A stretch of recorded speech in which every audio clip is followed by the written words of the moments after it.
Sweden میں قرآن کے جلانے پر ہم سب کو بہت زیادہ غصہ ہے، شدید غم ہے، دکھ ہے، اور ہونا بھی چاہیے۔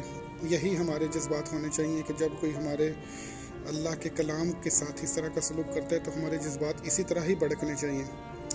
لیکن اس میں سے سبق سیکھنے کی چیزیں کیا ہیں؟ ہم خود اس کلام کے ساتھ کیا کر رہے ہیں؟ سب سے بڑا پوائنٹ اگر آپ اس سارے انسیڈنٹ سے لے سکتے ہیں تو وہ یہ ہے کہ آپ قرآن کی طرف واپس آئیں، قرآن کو ترجمے کے ساتھ پڑھیں، قرآن کو تجوید کے ساتھ پڑھیں، قرآن کو سمجھنے کی کوشش کریں۔ سورۃ واقعہ کو روز رات کو پڑھ کر سونے کا حکم ہے۔ اس میں سے اگر قرآن کی تعریف میں چند آیات، میں کچھ مولوی عالم تو ہوں نہیں، لیکن اس کی آخری رکوع کی چند آیات اگر آپ سنیں تو آپ کو اندازہ ہو کہ اس کتاب کی اہمیت کیا ہے اور اس کتاب کو ہم کہاں چھوڑا ہوا ہے۔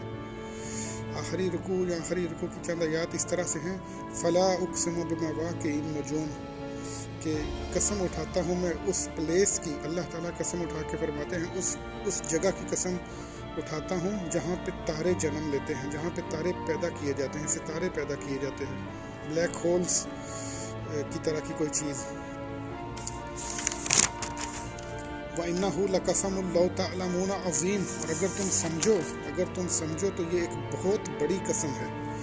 جب تم اسٹرالوجی کی وہ چیزوں کو سمجھ سکو کہ ستارے کیا ہیں، ستارے کتنے بڑے ہیں، ان کے درمیان فاصلے کتنے ہیں، وہ کہاں پیدا ہوتے ہیں، اگر تم یہ بات سمجھ سکو تو یہ بہت بڑی چیز کی قسم کھائی جا رہی ہے، اور یہ بہت بڑی قسم ہے۔ اور قسم اٹھانے کے بعد اللہ تعالیٰ فرماتے ہیں اِنَّهُ لَقُرْآنٌ کریم، یہ قرآن بہت کریم ہے، یہ بہت کرم والا ہے، یہ اپنے پڑھنے والے کو کرامت، عزت بخشتا ہے، یہ بہت کرم والا ہے۔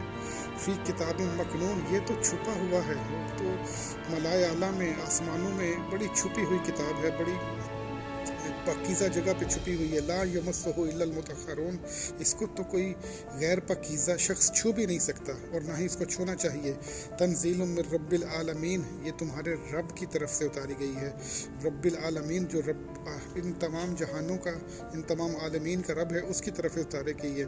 اور اس کے بعد یہ ساری چیزیں بتانے کے بعد اللہ تعالیٰ فرماتا ہے کہ ہم اس کتاب کے ساتھ کیا سلوک کر رہے ہیں۔ افبہذا الحدیث انتم مدہنون، کیا تم اس کتاب کے ساتھ غفلت برتتے ہو؟ کیا تم اس کتاب کے ساتھ مداہنت کرتے ہو؟ کیا تم نے اس کتاب کو پس پشت ڈالا ہوا ہے کہ جو اتنی کریم ہے، جو اتنی کرم والی ہے؟